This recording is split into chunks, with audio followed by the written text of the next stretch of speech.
আমন্ত্রণ দেশ বাংলায় আপনাদের সঙ্গে আছি আমি নাতাশা বৃষ্টি। শুরুতেই সংবাদ শিরোনাম। মৌলভীবাজার ও সুনামগঞ্জের শাল্লায় বুড়ো ধানের বাম্পার ফলন, চলছে ধান কাটা, মাড়াই ঝাড়াই গোলায় তোলার মহাব্যস্ততা। এবং নারায়ণগঞ্জের রূপগঞ্জে হত্যা মামলার আসামি গাঁজা সহ গ্রেফতার, চানপাড়ায় মাদক ব্যবসা করছিল, হত্যা সহ একাধিক মামলার এই আসামি।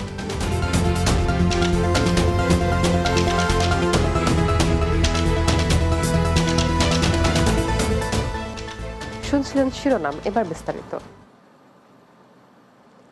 চলতি মৌসুমে মৌলভীবাজার ও সুনামগঞ্জের শাল্লায় বাম্পার ফলন হয়েছে বোরো ধানের। প্রখর তাপদাহ উপেক্ষা করে চলছে ধান কাটা, মাড়াই ঝাড়াই, রোদে শুকিয়ে শেষে গোলায় তোলার মহাব্যস্ততা। প্রাকৃতিক দুর্যোগ না হলে লক্ষ্যমাত্রার চেয়ে বেশি ফসল ঘরে তুলবেন, এমনটাই স্বপ্ন দেখছেন কৃষকরা। মৌলভীবাজার প্রতিনিধি আলী হোসেন বাজন ও সুনামগঞ্জের শাল্লা প্রতিনিধি সন্দীপন তালুকদার সুজনের প্রতিবেদন, জানাচ্ছেন মাহমুদ রুবেল।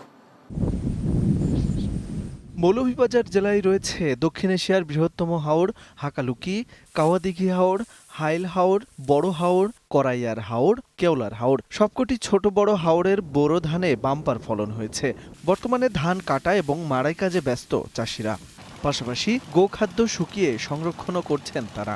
এই আরো ধান হয়েছে ওই লিখিত হইব, এই শিলা বৃষ্টি হইয়া এই আরো ধান নিচে গিয়ে আমরা বাড়ি সাইডে দিয়ে হিলে বাক্কা কিছু ধান কিছু নষ্ট হয়েছে। শ্রমিক সংকটের কারণে আমরা ধানগুলো হাঁটতাম পারছি না, যাই আমরা নিজে হাঁটলাম, এর মাঝে আমরা আতঙ্কিত আছি যদি আবার হঠাৎ বৃষ্টি হয়। চাষিদের সার্বিক সহযোগিতার কথা হয়েছে বলে জানায় কৃষি বিভাগ। জেলাতে তো যে যত কৃষক আছে সকল কৃষক তো একযোগে সেবা দেওয়া সম্ভব না, আমরা পর্যায়ক্রমে অবশ্যই সবাইকে সেবা দেব ইনশাল্লাহ। ভাটি অঞ্চলের একমাত্র সোনালী স্বপ্ন বোরো ধান কাটার মহোৎসব চলছে সুনামগঞ্জের শাল্লায়। এই উপজেলায় 2024-25 অর্থ বছরে বোরো ধানের আবাদ হয়েছে 21,699 হেক্টর জমিতে। চলতি বছর শ্রমিক সংকটের জন্য মেশিন দিয়ে বেশিরভাগ ধান কাটা হচ্ছে, তবে পর্যাপ্ত মেশিন না থাকায় কিছুটা বিপাকে কৃষকরা।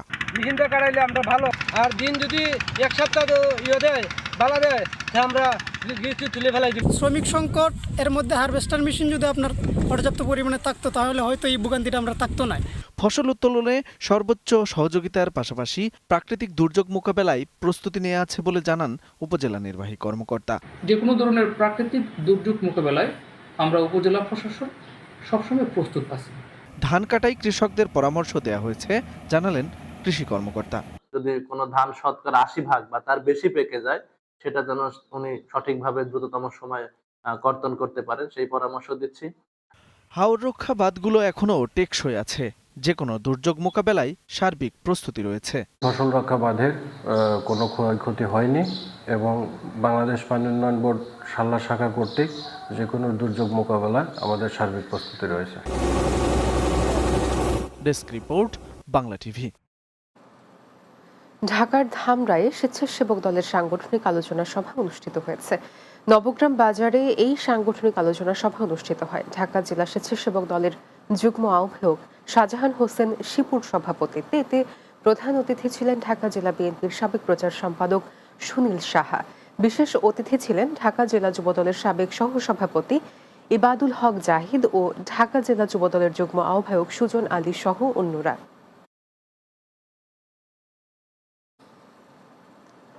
ময়মনসিংহের লেতু মণ্ডল উচ্চ বিদ্যালয়ের প্রধান শিক্ষক আমেনা খাতুনের অনিয়ম দুর্নীতির প্রতিবাদে মানববন্ধন অনুষ্ঠিত হয়েছে। রোববার সাহেব কাচারি বাজারে ময়মনসিংহ কিশোরগঞ্জ মহাসড়কে শিক্ষক, শিক্ষার্থী এবং এলাকাবাসীর আয়োজনে মানববন্ধন অনুষ্ঠিত হয়। এ সময় বক্তব্য রাখেন স্থানীয় মহসিন আলম, ময়েজউদ্দিন মইজু, সাবেক ছাত্র হারুনুর রশিদ, আবু হানিফ, নোমান ইবনে লতিফ ও মোহাম্মদ নূর ইসলাম সহ অন্যরা।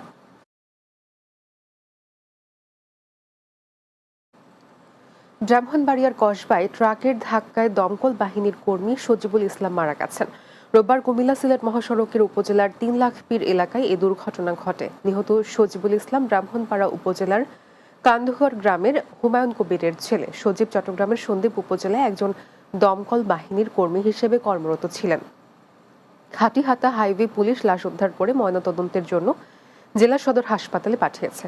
বিষয়টি নিশ্চিত করেন খুঁটি দমকল বাহিনীর লিডার মোহাম্মদ খালেদ।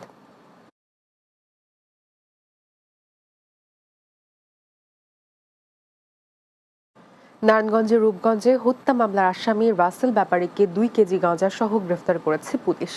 চনপাড়া পুনর্বাসন কেন্দ্রের ৮ নম্বর ওয়ার্ডের মালিক মাস্টারের ভাড়া বাড়ি থেকে গাঁজা সহ তাকে গ্রেফতার করা হয়। গ্রেফতারকৃত রাসেল ব্যাপারী রূপগঞ্জের চনপাড়া পুনর্বাসন কেন্দ্রের ৭ নম্বর ওয়ার্ডের সুন্দর আলীর ছেলে। সে রূপগঞ্জ চানপাড়া এলাকার ৮ নম্বর ওয়ার্ড মালিক মাস্টারের বাড়িতে ভাড়া থেকে মাদক ব্যবসা করে আসছিল। তার বিরুদ্ধে ২টি হত্যা মামলা সহ একাধিক মামলা রয়েছে বলে জানায় পুলিশ।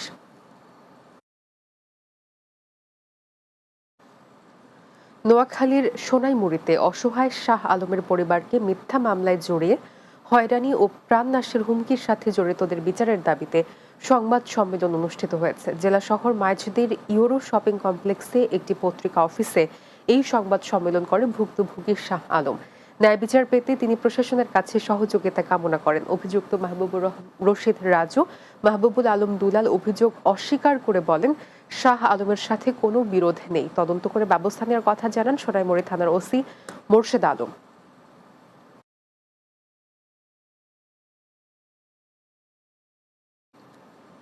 আধিপত্য বিস্তার ও অভ্যন্তরীণ কোন্দলের জেরে যশোরের পুলের হাটে ধারালো অস্ত্র দিয়ে কুপিয়ে মোহাম্মদ আলী বক্স নামে এক সন্ত্রাসীর দুপায়ের রক ও শরীর থেকে বাম হাত বিচ্ছিন্ন করে দিয়েছে প্রতিপক্ষ সন্ত্রাসীরা। কৃষ্ণবাটি গ্রামে ঘটনা ঘটে। হামলার শিকার মোহাম্মদ আলী যশোরের শীর্ষ সন্ত্রাসী জুম্মান হত্যা মামলার আসামি। কোতোয়ালি মডেল থানার ওসি মোহাম্মদ আবুল হাসনাত জানান, হামলার শিকার ব্যক্তি ও হামলাকারীদের বিরুদ্ধে অস্ত্র, মাদক, চাঁদাবাজি ও হত্যা সহ একাধিক মামলা রয়েছে।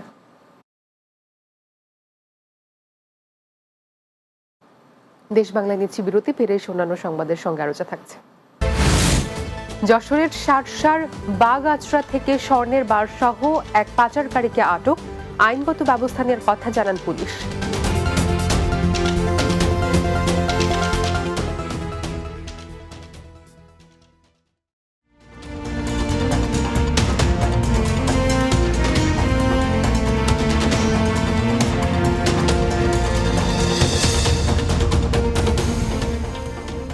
দেশ বাংলায় স্বাগত আরও একবার।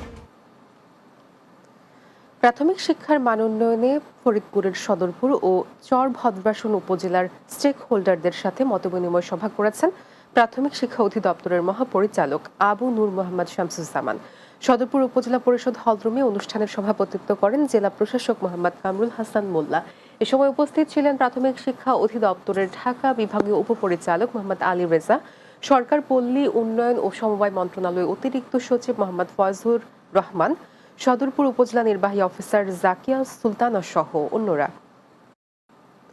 যশোরের শার্শার বাগআচড়া থেকে 10 পিস স্বর্ণের বার সহ শুভ ঘোষ নামে এক পাচারকারীকে আটক করেছে পুলিশ। রোববার শার্শা উপজেলার বাগআচড়া বাজারের ইউনিয়ন পরিষদের সামনে থেকে তাকে আটক করা হয়। আটক শুভ ঘোষ মানিকগঞ্জ জেলার সিংগালী থানার জনমটোপ গ্রামের সুনীল ঘোষের ছেলে। নাভারণ সার্কেলের সহকারী পুলিশ সুপার নিশাত আল নাহিয়ান আটকের বিষয়টি নিশ্চিত করে জানান, আটকের বিরুদ্ধে আইনগত ব্যবস্থা প্রক্রিয়াধীন। সিলেটের জৈন্তাপুর উপজেলা বিএনপির সিনিয়র সহসভাপতি ও ২ নম্বর জৈন্তাপুর ইউনিয়ন বিএনপির সভাপতি আব্দুল আহাদের নামে অপপ্রচারের প্রতিবাদে সভা অনুষ্ঠিত হয়েছে।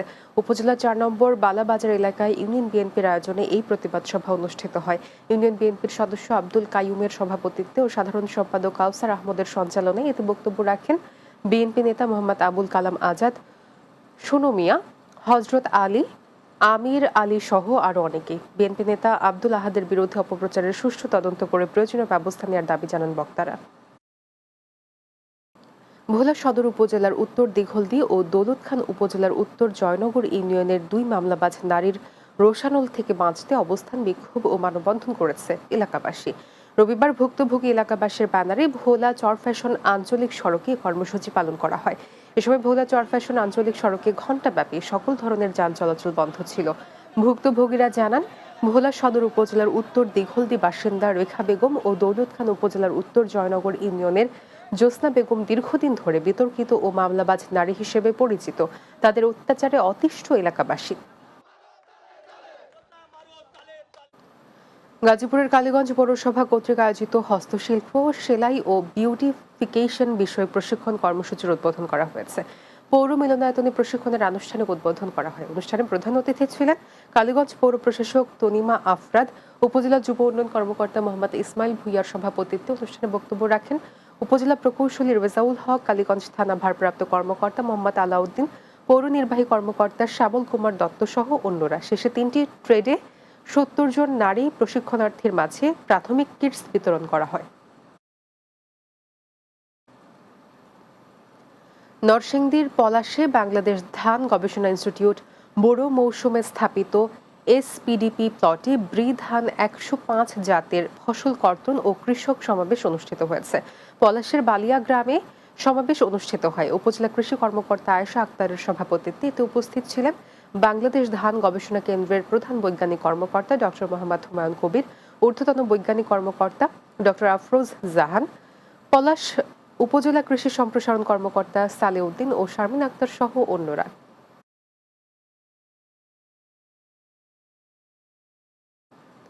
রাঙামাটি পৌরসভার আয়োজনে শুরু হয়েছে পৌরকর মেলা। শহরের পৌরসভা প্রাঙ্গণে আয়োজিত মেলায় অংশ নেন স্থানীয় প্রশাসন, জনপ্রতিনিধি ও সাধারণ নাগরিকরা। মেলায় প্রধান অতিথি ছিলেন রাঙামাটি পার্বত্য জেলার জেলা প্রশাসক মোহাম্মদ হাবিবুল্লাহ। অনুষ্ঠানে সভাপতিত্ব করেন রাঙামাটি পৌর প্রশাসক ও স্থানীয় সরকার বিভাগের উপপরিচালক মোহাম্মদ মোবারক হোসেন।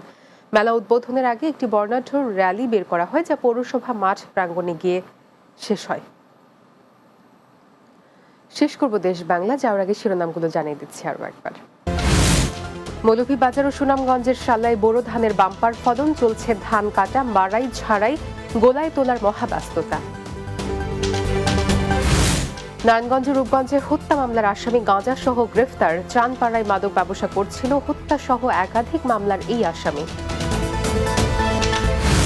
এবং যশোরের শার্শার বাগাচড়া থেকে স্বর্ণের বার সহ এক পাচারকারীকে আটক, আইনগত ব্যবস্থা নেওয়ার কথা জানান পুলিশ।